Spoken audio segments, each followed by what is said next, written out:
Hey there. You're going to notice that we have a new vocabulary word this week that ends in ET, just like we talked about when we were looking at our syllable division. So our word today, if we were to separate it, would be goblet. Put it together, and it's goblet. You may have heard this word before. Goblets were used way back during times of kings and queens, but also keep in mind that they're used now as well. And if you think about the definition of a goblet, it's a drinking glass with a foot and a stem. And if you look at the foot of the glass, it's what it's standing on. Great way to remember that because we use our feet to stand as well. And that stem is the part that connects the foot to the actual top part of the glass. So a goblet can hold water.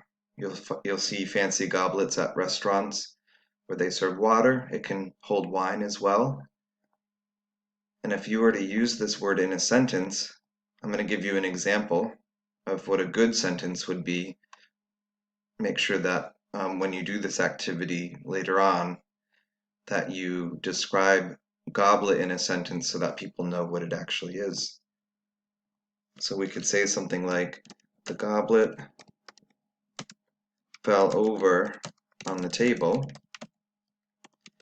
and Kool-Aid spilled all over Mom's new rug. What that tells us is that the goblet is obviously a glass that held liquid.